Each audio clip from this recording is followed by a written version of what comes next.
Every time you say yes to one thing, you're saying no to something else. I'm here with Alicia Maples, and she is a business coach to entrepreneurs, business owners, and a business coach on the sales side of things. Because if you don't have sales, guess what? You don't have a business. So I wanted to bring Alicia up on the Walk Talk Challenge and really share some of what she does as a woman entrepreneur. So, Alicia, thank you for joining me. Hey, Jennifer, it's so good to be here. Thank you for having me. One of the things that, even though I've just kind of given a tiny little intro to you, it's really not the Mhm. who. And so I'd like for you to share with our listeners who you are and what you do. Sure. My name is Alicia Meneses Maples, and I am a sales breakthrough coach. That is where I focus because if you are an entrepreneur, my clients are typically super smart, really good at what they do, but they stink at sales. And if you're an entrepreneur, whether you like it or not, you're in sales. Even if you have a sales team, you are still going to be having sales conversations. And so part of my calling is to help entrepreneurs figure that piece out. You've got the brilliance in what it is that you do. Now you need some tools to help you be able to close sales because if you can't close sales, you're not going to be in business. So if an entrepreneur, they're having conversations that are not converting, or they're hitting a ceiling in their sales numbers and they can't seem to bust through it, then I'm the person to talk to, and I'm going to help you figure out what that is and what's going on, how to tweak and adjust your sales conversations. And what I'm particularly known for from a sales standpoint is I don't teach you how to sell. I teach you how to lead your prospects down a path so that your prospects close themselves. And there's so much more power in that than trying to teach you how to sell, kind of that grind of selling. It's a totally different approach to it. And it works for me, and that's why I do it. It works for everybody that I work with. So there you go. I have to say that a large part of that for me, as you were talking, I'm like, hey, that's exactly how I do it. But I hadn't actually thought of it of the sell without selling. In my I guess business model, I'm doing air quotes right now in the middle of my neighborhood as I'm Mhm. walking, is that I put a lot of great content out there, or I'm just going to own it. I put a lot of great content out there, exclamation underline, and I Yes. do a lot of things out that's very visible. And what Mhm. happens is I don't look for clients. I haven't looked Mhm. for clients in over 10 years Mhm. because I'm constantly putting the skills and knowledge that I have out into the world. Yep.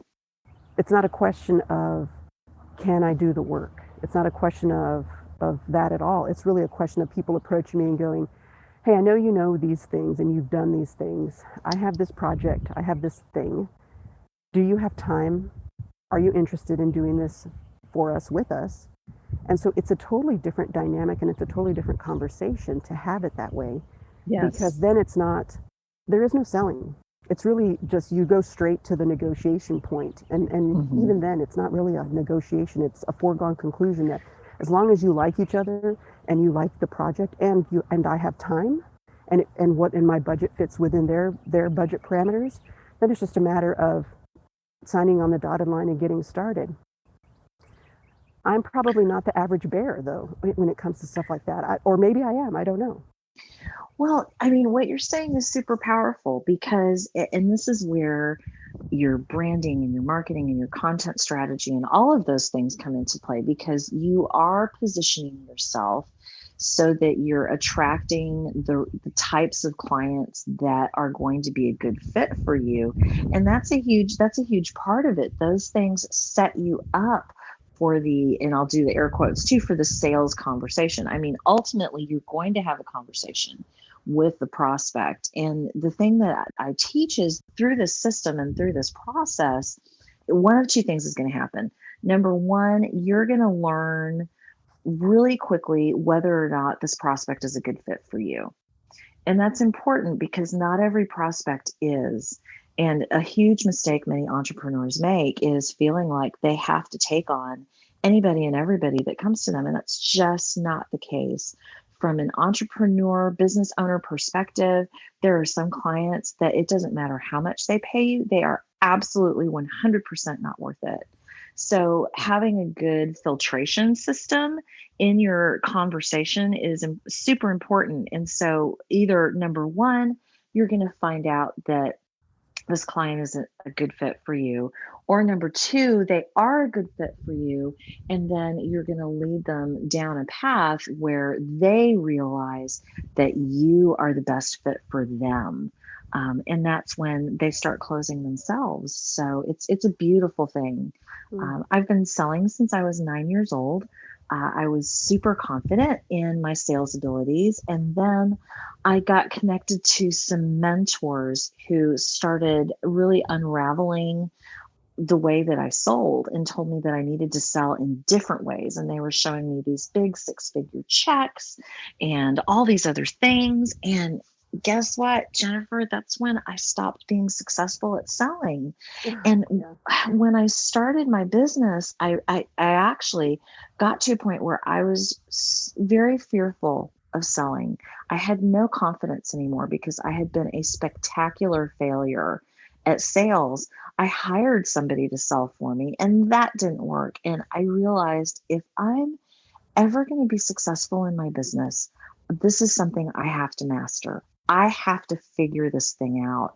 And so I dedicated myself to studying and learning and practicing and failing, but it was failing on my terms until I came up with a system that works for me. And when I discovered it, I was so excited and I just wanted to share it and still want to share it with everybody else. So that's what I do now. Well, I think what you just talked about is really the fact that when you were 9 years old, you came up upon the authentic way of selling that rang true to you, that it was a natural way for you to sell. And then when you were a grown up and you had all these quote, air quotes again, experts telling you, no, no, you're doing it all wrong. Here's the way to do Mm-hmm. it. It wasn't true. It wasn't authentically coming from you. And that is where you lost the sales because it wasn't you. You're And right. I think that's key. I think a lot of times people get overwhelmed by all of the self-help and all of the knowledge out there that, you turn on the internet, turn on your phone and go to YouTube and search anything and you're going to see, numerous ways that you could be successful in this and that. But if those don't ring true for you, you're wasting your time, you're wasting your Mm-hmm. money, you're wasting your energy. I think it's critical to find the path or the way that makes sense. Now, that's not everybody has instincts like that, which is where yes, it's a good idea to have help. And even if you do have instincts, you need to hone that. And that's what you do. So talk about your process though. And we're talking about just someone who comes to you and they are wanting to get started to learn how to sell without selling or how to master it for their business because if they don't sell they don't have a business. So what are some of the things, top high level kind of things that are the obvious things that they are missing that you can see very very crystal clear? I think the number one sales blocker that people hit is fear of rejection. And so, the best advice that I can give anybody who is feeling fear of rejection is this: instead of looking at the sales conversation as, oh my goodness, I'm going to be interviewed or I'm going to be judged or I have to sell myself or I have to prove myself, I mean, do you feel all the weight and the pressure of that? I felt I anxiety mean, just you saying that. yeah, yeah. And so it's no wonder that they're not closing any sales because they haven't even gone into the conversation yet and they have drummed up all of this anxiety. And so the shift that I give to people is this: don't look at it as, oh my gosh, I'm going to be judged, I have to prove myself, I have to look at it as you are the interviewer. When you understand that time is the most precious asset that you have, and you look at whether or not this prospect is really worth the time that you're going to take with them, because every time you say yes to one thing, you're saying no to something else. then you can look at your conversation as, I am interviewing this prospect to determine whether or not they are a good fit for me, whether or not I am really a good fit for them, and whether or not the time, the precious time that I have, is worthwhile to invest in this person. Do you hear the calmness of Mm-hmm. that? Well, and it's a And it's powerful position to be in too, because it is a two-way interview. You don't want to take every opportunity. It will not serve you well, and you will not serve it well. correct. Correct. So that's one that I would say that is the most common um, sales block, Jennifer, that I hear from people is Mm-hmm. when we drill down to it, it is a fear of rejection, and what am I going to do, Mm. and how do I do it, and so that's the mental shift. Yeah, that's Of huge. That is huge. That is so big to be able to, you know what? It's very liberating to just have yes, that mind shift, and that kind of frees you up from the anxiety and the emotional frenzy of going into there to kind of quote ask for the sale. I love hmm that. I think you've hit it out of the park just with that one. So when you work with clients, what are some of the processes that you go through in order and again high level one thing that you say is the key to a working relationship that works. between me and the client, the first thing that we always do is they fill out a questionnaire, because I want to make sure that I'm going to be able to help this person. Mm, And I want to make sure that they're a right fit for me. And if they're not, then I can refer them to somebody who I think is going to be better for them. So that's the first step. And then the second step is really understanding where they are in their business and what it is that they're trying to achieve. My best work with people is with business owners who are, I mean, they're ready for a change, not necessarily just slow moving, but they're ready to make change. They're ready for that change now. They're tired of putting in so many hours into what they're doing and not seeing a return on it. And they want their lives back. Everything that they're pouring into of themselves is into their business, and they're ready to have their life back. And so they are ready to pull the trigger and do things differently. That's my ideal client. mm, And so I understand what they want to get out of their life. I do life first strategic coaching, so that we can design their business and their business processes around the kind of life that they want to live, versus trying to cram life into the little bitty pieces that their business gives them. mm. That's backwards Yeah, I love it. for I love me. it. So how can folks find you? How can they get connected? How can they learn more about what it is that you do? How can they just be an Alicia fan? Thank you for that. Yeah, the best place that they can go where they can get some really good information for free is, I have a free Facebook group. So they can search on Facebook for a group called Brilliant Sales Secrets. That's Brilliant Sales Secrets, or it's facebook.com/group/brilliant sales. And there, I've got, at this point, at the time of this recording, I've got over 85 different training videos on a whole variety of Mm. sales topics. So they're going to get tremendous value getting into that group. And then they'll get a little taste. They'll get a taste for what I'm all about and what it's like to work with me. And if they want to do something or pursue something from there, then they can get in touch with me. I love it. Okay, last thought. What are your Yes. words of wisdom for someone who is thinking about doing what you're doing? Because you didn't just wake up one day and this was like, ding, somebody waved a magic wand and you were who you were doing what you do. What are your words of wisdom for someone who is listening to this and going, that's a path I'd like to pursue professionally? And I know there's a lot of accreditations, a lot of training, but just your words of wisdom for that person. Hmm. Good question, Jennifer.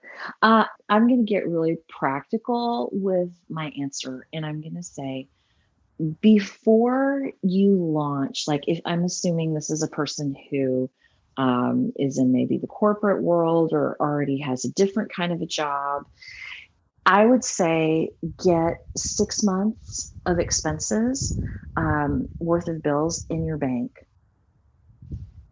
Then analyze what you think your expenses are going to be for your business and get 6 months of those in the bank before you launch. And in that time, as you set that goal to reach those numbers, start practicing what it is that you want to do. Start doing it any chance that you have. Do it for free, even if you have to, just to make sure that this really is the path that you want to pursue. And in that time, you'll be able to get feedback from people that will better inform how you do what you're doing. You will also get testimonials from people, which you're going to need to help build up your credibility as you're building up your bank account. And the reason that I say this about the finances is because once you're in it, once you're doing this and you're doing it full time, if you are desperate for money, it comes across. And desperation for money makes you make bad decisions about who you're going to take on as clients and a whole host of other things. But if you have that sense of financial freedom behind you and you're not feeling that desperation, that also comes through. And mentally, it allows you to make really good decisions for yourself, for your business, and for your family. So that's the advice I would give. I love it. That's fantastic. Thank you so much. This has been awesome. So much fun, Jennifer.